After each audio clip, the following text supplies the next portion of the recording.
Apparently, there was once a city in the north of Sweden called Korona, but somehow, we've all forgotten about it. I'm a police officer working in Kalix, a municipality close to where the lost city of Korona is supposed to have been. At that place, there are no signs of the city, only a dense forest. But certain details related to my own family makes me certain this place was indeed real. The entire world just forgot about it. I can't imagine how or why, but it's the only conclusion I've been able to reach. For me, this all started when 2 Romanian blueberry pickers came into my small office to report something they had found deep in the dense forest. They didn't know enough Swedish or English to explain what it was that they had found, but it was immediately clear to me that it had terrified them completely. From what I understood, it seemed to involve a human corpse. Eventually, after having brought in an interpreter from the town next to mine, it was revealed that they had stumbled upon a dead child, no more than 10 years old. They led me and 2 of my colleagues, followed by an ambulance, to the location where they had found the child. The sun was setting behind a thick mist when we got there. I lit a cigarette when we left the main road and walked into the forest, to where the child was supposed to be. I felt a bit uncomfortable having to deal with a dead child, but I had handled cases like this before, some car accidents, and didn't feel too affected by it now. It was just another job, or so I thought. The Romanians stopped when we got close and refused to go any further. There was panic in their eyes, more than I expected even given these extreme circumstances. One of my colleagues stayed with them while the rest of us continued. We soon came upon a huge boulder that had been placed there by the ice sheet that covered Europe during the Ice Age. My colleague walked around it, and a few moments later, he came running back, pale as if he had seen the devil himself. He bent down and puked right in front of me. It's on the other side. I didn't ask him any questions. I only proceeded to check it out for myself, with the medics following behind me. What we found on the other side of the boulder, it wasn't natural. Half the child, a blonde little girl, was fused with the boulder, just as if she had been passing through it as a ghost and then suddenly turned into a human before she had time to exit the rock. Or, as my colleague later remarked, it was as if she had been teleported into the rock. The girl's sorrowful, dead gaze into the forest seemed to tell a story of tragedy unknown to the living. The medics quickly shield away from her eyes in silence, horrified by the fate she must have suffered, but I couldn't look away. I've never been a religious man, but this experience made me doubt everything I'd believed before. I don't just mean the bizarre way the poor girl had lost her life, half engulfed by the boulder. There was something else about the girl as well, something that made me feel completely empty inside, just as if a piece of my own soul was ripped out of me, leaving an empty hole in my heart that quickly filled up with a sorrow I'd never felt before. It was a dreadful feeling, only made worse by the strange fact that a small part of me recognized the girl. I couldn't tell from where. Her face was like a vague memory of a dream recently forgotten. We collected ourselves and started talking, trying to make sense of the situation without any success while the medics approached the body. I tried to focus on the hard facts while we investigated the scene. The girl was wearing a pink jacket. In one of the pockets, we found an odd-looking flower. Its colors were exotic and resembled the wings of a beetle, and a yellow library card with a text that puzzled us. The Library of Korona, it said. The girl had written her name on the card as well. When I saw it, my world started spinning. Isabella Lexelius. It said in the girl's childish handwriting. "Isn't that your last name, sir?" My colleague said. It is. I didn't know what to say or think. "Well, do you know her?" I don't know.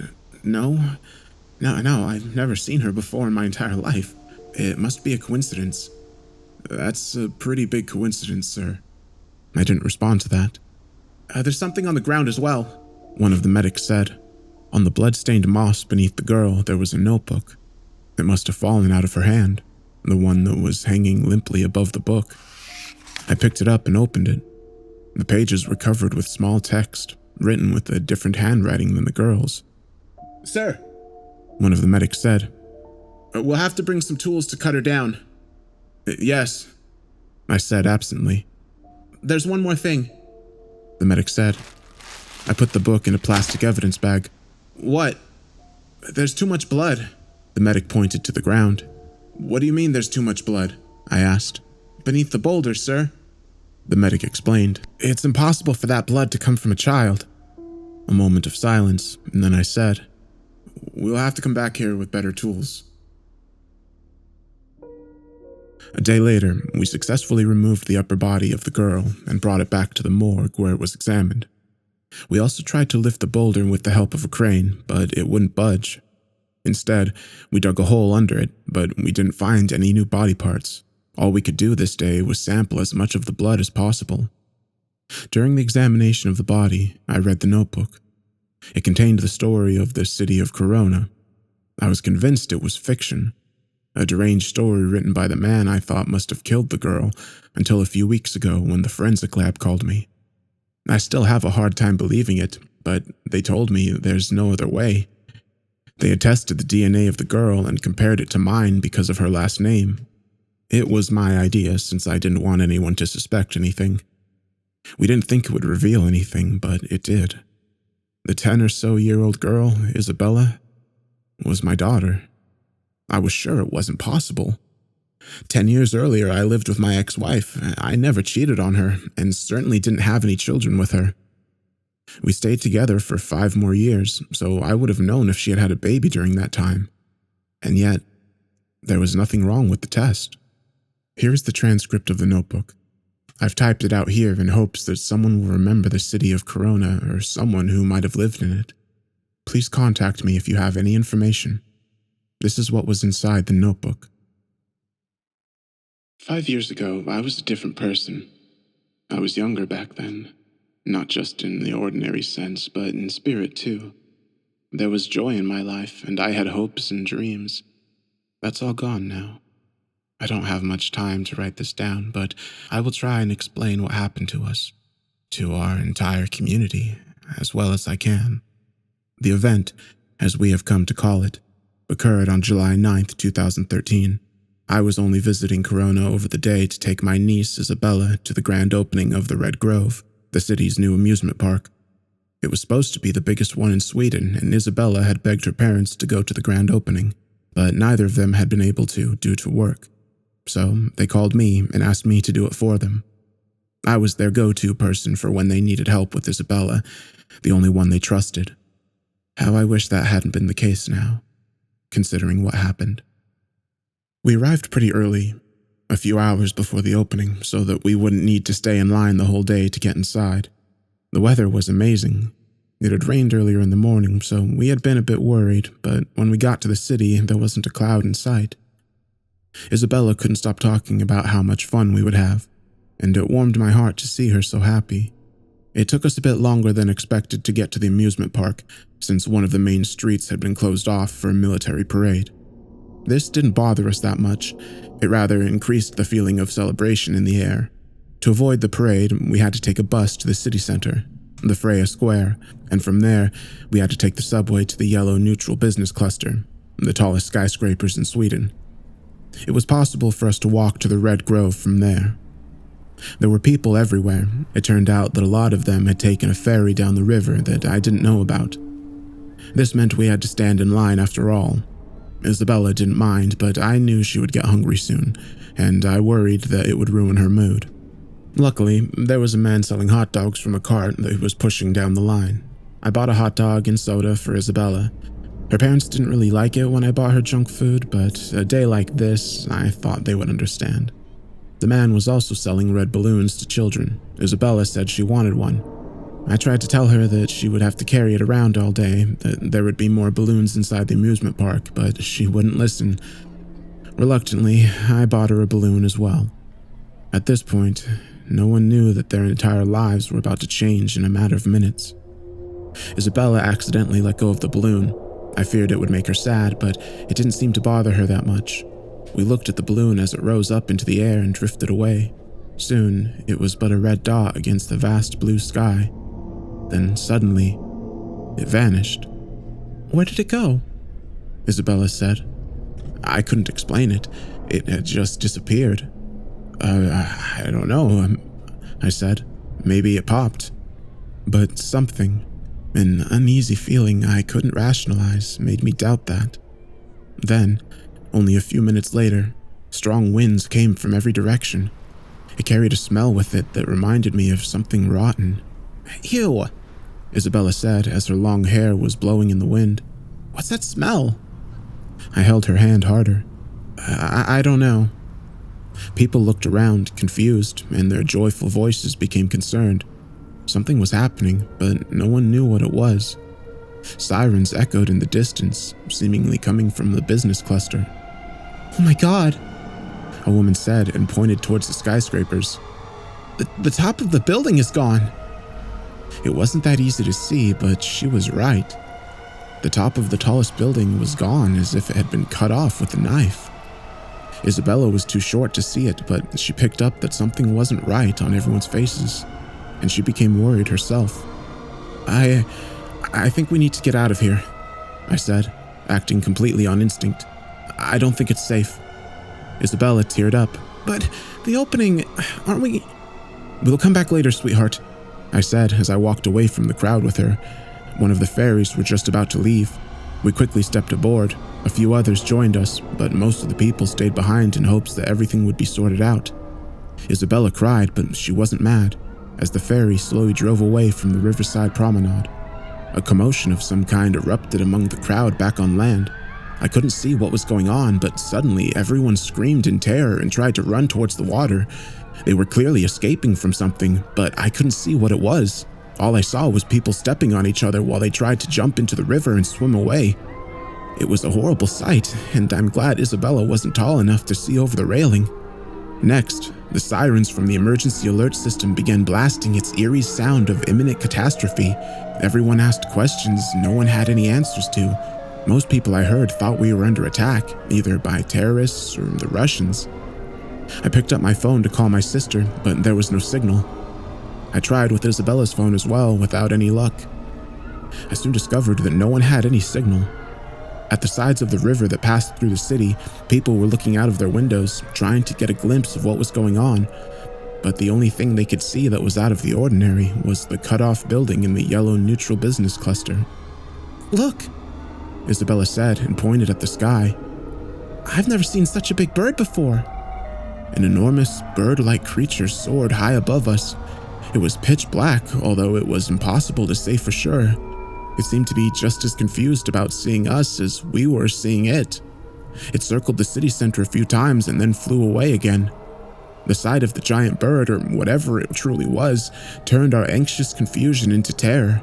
We still didn't know what had happened, but now we knew it didn't have anything to do with terrorists or some foreign power. This was something else. Something impossible to believe and yet at the same time impossible to deny. The ferry led us off a bit further down the river, close to the Fraser Square.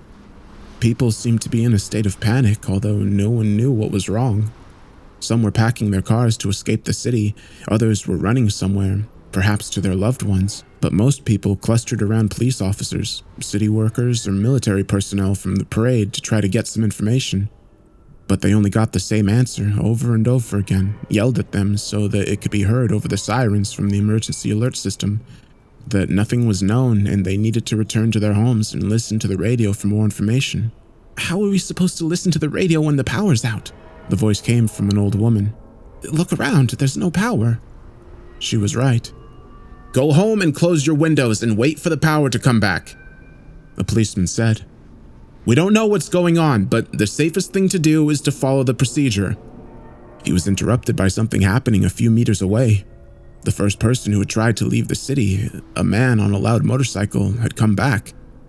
I was carrying Isabella, comforting her at the same time as I tried to hear what the man on the bike was trying to tell everyone.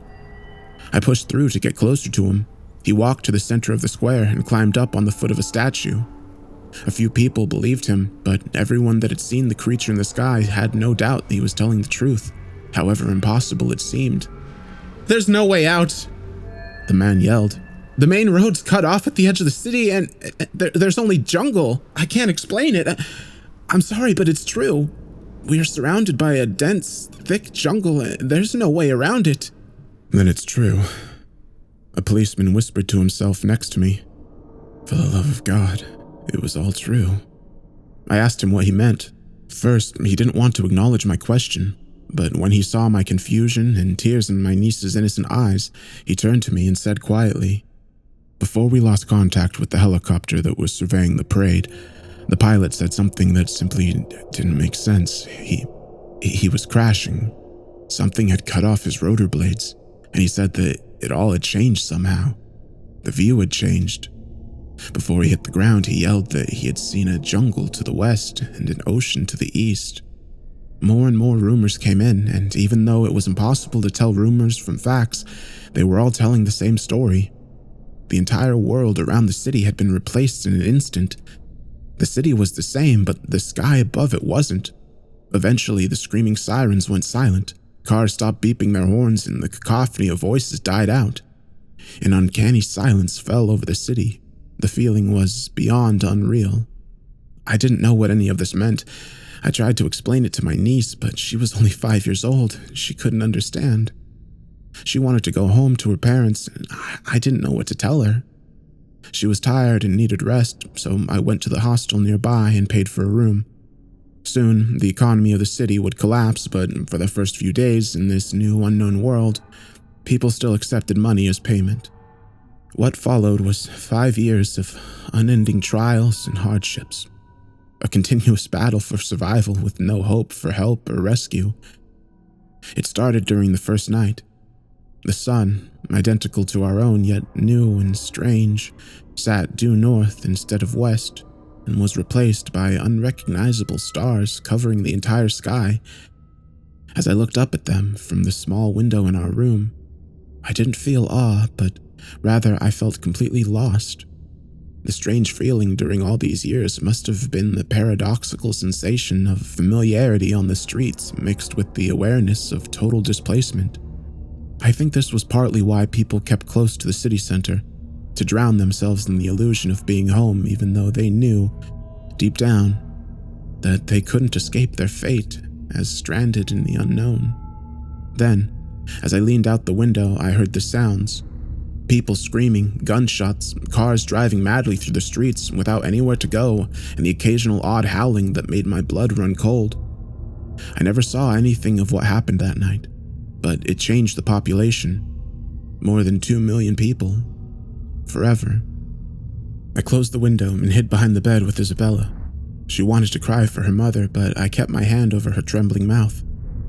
The next night was calmer, probably because no one dared venture outside. During the days, I soon realized the threat didn't come from the unknown jungle outside of the city, but from the people within it. It was impossible to tell how much crime was committed, but given what I saw with my own eyes, looting, robberies, even murders, I figured the rate of crime must have gone up by a lot. However, it wasn't total anarchy. The police and the few military units that had been in the town for the parade kept some vital order to the community. Since ordinary people didn't have guns, the police and the military weren't threatened by the average citizen. A leader stepped forward, the man on the motorcycle, and after a few weeks, everyone seemed to cooperate peacefully. The food that was left in the stores was mostly distributed fairly, and everyone that could work seemed to do it without hesitation, even I. The scientists that had been working at the university at the time of the event couldn't figure out what had happened, but with the help of hundreds of citizens, they managed to build a small nuclear power plant that could return electricity to the city. I mostly helped out with that project. I didn't know anything about nuclear physics, but I did what little I could. It was amazing what we were capable of as a people, and in all my dreadfulness, a feeling of pride grew in my chest. Although, our time in this world wasn't simple. Far from it. Aside from my personal problem with keeping Isabella healthy and safe, which I succeeded with although she never felt safe, there were 3 major problems that kept growing larger for every week. First one was the food and water situation. Some people had managed to grow wheat and potatoes in parks and soccer fields, but it wasn't enough. We were running out of food and water. It did rain from time to time, but very few people felt safe drinking the rainwater. To battle this problem and to find solutions to some other problems as well, expeditions were sent out to explore the jungle. These typically ended the same way. That is, with no one coming back. Only once or twice did someone manage to return to the city, but they weren't themselves anymore. It was as if something in the jungle had captured their souls and let their bodies walk back unscratched. The second problem was nature. It seemed to have spared us the first couple of months, but soon after we got the electricity back, it turned on us. It took a while before I saw it with my own eyes, but seemingly at random, mysterious creatures entered the city. Sometimes they just walked right through it, never to return again. A policewoman, one of the new recruits, told me that she had followed a naked blue child as it solemnly walked into the city and then back out of it again. At other times, indescribable monsters wreaked havoc on the streets, killing as many people as they could before returning to wherever they came from. At one point, and this I actually saw for myself, an enormous centipede, pure white with hundreds of red eyes, suddenly appeared from a manhole. It quickly climbed up against a building as if it knew exactly what it was doing and entered one of the windows on the top floor. Next came the screams from people inside the building. A few escaped, but everyone else inside were ripped to shreds. Only after about 5 minutes did the centipede exit the building from the entrance, its white, segmented body stained with blood, and returned down the manhole. These attacks, as they were called, aroused fear and panic in all of us. Although it didn't happen that often, it happened often enough for everyone to be on edge all the time. The third problem also didn't become noticeable until later. It was the problem of health. There was no pattern to who was affected or not, but some people, probably more than 1%, got sick. It started out like a fever and slowly progressed with nightmarish mutations randomly hitting the body. Most of these mutations made the victims handicapped and disfigured, but sometimes, very rarely, the victims developed properties that were seemingly beneficial to them. The most extreme case of this that I saw was a young girl who grew a third eye in the middle of her forehead. The iris of the new eye glittered with amazing colors, and the girl claimed that she could use the eye to see other people's emotions. At the beginning of the health crisis, the sick people were treated badly, as if they had been monsters from the jungle. This treatment only got worse when it was revealed that the creatures from outside never attacked the sick. At one point, a mob gathered at Fraser Square, set on chasing the sick people out of the city. Luckily, this was stopped by the military. In the end, however, the sick people were sent into the jungle. Not to be away with them, though, but to make use of their immunity to the nature of this world. This turned into a huge success that eventually solved the food and water problem. They could venture out and explore the surrounding area and return with edible fruits, vegetables, and small mammal-like creatures that they had hunted. This was a turning point for us, and then luck struck again. All attempts at fishing had failed so far, but all of a sudden there were fish everywhere in the river. We soon learned that there were different periods for when the fish were out to sea or close to land. However, as soon as they came close to land, mysterious purple thunderstorms that lasted weeks tormented the city, and yet we survived. Many people didn't, of course, but life was possible.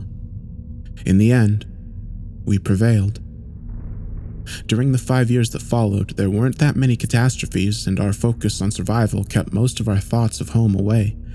Even Isabella thought less and less of her parents as she grew older. Over time, most people got used to the bizarre situation they found themselves in back in July 2013. Many people did commit suicide, yes, but most people chose to live in this unknown land. 2 events, however, changed things. First, it was what happened to a planned expedition at sea. Hundreds of people, mostly men, decided to venture out into the ocean with one of the luxury cruisers that had been moored next to the city. This was going to be a great adventure and perhaps a way to find some answers to where we had ended up. It inspired all of us. Thousands of people, Isabella and I included, had gathered to watch as the huge boat slowly sailed out. It all felt similar to that day 5 years earlier when we had waited for the amusement park to open. We all stared at the horizon as the boat, named Birdo de Espero, turned into a small dot against the setting sun. We imagined the amazing adventures they would be on and looked forward to their return, but Then something that must have been larger than anything that we'd seen so far came out of the water and swallowed the ship whole. Some people screamed and others cried. This was a hard blow to the city, just knowing a being like that, a being able to eat an entire luxury cruiser in one bite, could exist, deprived many people of their hopes of a future. The next event was different. It was a miracle, to say the least. It happened only a month after the destruction of Berto de Espero, a military guard. A young man who had been only 15 at the time of our disappearance from Earth discovered that when we stood at a certain place at Fraser Square, he could tune into a specific radio station from our old world. The station's name was Synthwave Mix and dedicated most of its broadcasting to that kind of music. Hope returned immediately, but this time the hope was different from the one we had spent 5 years building up within ourselves. This was the hope of seeing our loved ones again, the hope of returning home. The people at the university investigated the area to try to determine where the radio signals were coming from. They didn't have much success, but soon realized that they emanated from the ground beneath Fraser Square. While the area was investigated by scientists, ordinary people showed up en masse. They all had radios of different kinds with them, like children carrying stuffed animals to feel safe, hoping to tune into this synthwave mix and to get a taste of their lost home. Of course, the area where the radio station could be heard was too small, and police had to chase away everyone to give the scientists the room they needed. A few days later, though, the scientists placed a set of large speakers at the foot of the statue of Fraser and connected them to the receiver they were using to listen in on the radio station. Day and night, the relaxed, somewhat melancholic, synthetic music played non-stop to the entire city. People congregated around the statue. They even defied the dangers of night. This became our city's new tradition, ending the day by going to the statue and sitting down around it as if in prayer became our pilgrimage. It wasn't exactly the music that drew people to the square, but rather its origin. Still, the electronic melodies soon turned into a symbol of all of our hopes and desires. From time to time, people got up and danced, sometimes while crying from a bittersweet joy difficult to explain. Although, the thing that made us all go silent and become totally focused was when the host said something. Usually, they only spoke about the music they were broadcasting, completely unaware that an entire city full of people were listening to them almost religiously. But on rare occasions, they talked about the world outside. At those times, it felt like our hearts collectively stopped in anticipation. Would they say something about us? About their efforts to figure out where we had all gone and how they would bring us back? But there was never any news about us, just as if they'd already forgotten about us or never known about us at all. The tragic fate of the city of Korona never came up, yet we never lost faith. It took a long time, and now I'm getting closer to the present day, but eventually, the scientists decided that it would be worthwhile digging a large hole right where the radio waves seemed to sip out of the ground. This was no easy task, and neither was it safe, but the work took weeks. Again, we all helped. No one really knew what exactly we were looking for. We only knew that it was something. When we reached the bottom, where the rock was too hard to dig through, a mountain of dirt covered the entire square. Our efforts hadn't been in vain. We discovered, right beneath the place where the radio waves had been picked up, there was a small hole in the bedrock. People were asked to back away from it while the scientists investigated it. First, they tried to measure how deep it was. This took some time since it was hard to find a long enough rope. In the end, it was estimated to be about 700 meters deep. Next, some equipment was sent down, tied to the end of the rope. Everything that was sent down was swallowed up by the hole. Of course, no one knew where it went, but we all thought the same thing, that somehow it had returned home. It was a reasonable assumption, given that the only thing coming out of the hole, the radio waves, came from Earth. We all rejoiced in this discovery. More experiments were done, and although some questions remained unanswered, the consensus, even among the scientists, was that the hole really was a portal back to our own world. There were two large problems that needed to be solved, though. The first was the safety. Every time something tied to the rope disappeared at the bottom of the hole, the rope was cut off, just like the skyscraper 5 years earlier. This meant that it was possible that whoever entered the hole would be cut off as well. However, this problem was solved pretty soon by tying a camera to the rope connected to a screen above ground. It was discovered that the rope was only cut off when pulled back. As long as it wasn't pulled back, the screen still received signals from the camera. The camera never recorded anything other than darkness on what was assumed to be the other side, but since it continued to work until the rope was pulled back, it didn't seem to be such a big problem. After all, some technical issues were expected under the circumstances. The second problem was that the hole was too small for anyone to fit into. Many attempts were made to widen the hole, but the bedrock seemed to be made out of stronger material than any of our machines could tear into. This was extremely frustrating. It made us feel like we had reached the finish line only to discover that we were unable to cross it. In the end, one of the scientists said she wanted to send her 10-year-old son down the hole. He was small enough to fit into it.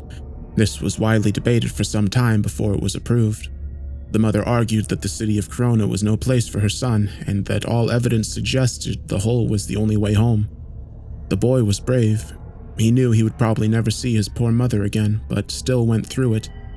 He was given a walkie-talkie, and after a tear-filled goodbye to his mother, he was sent down the 700 meters deep, pitch-black hole. He was instructed to radio in after he reached the other side, confirming he was safe. After the rope was pulled back, the mother waited and waited for her son to report. However, he never did. For weeks, the mother sat at the edge of the hole, under merciless heat and under pouring rain, calling her son over and over again with her walkie-talkie. No one knew what, if anything, had gone wrong, since no other radio waves had been picked up other than the synthwave mix. It was possible that other radio waves simply couldn't enter into our world for some reason. Still, the authority deemed the hole too unsafe for anyone else to enter. This didn't change people's minds, though.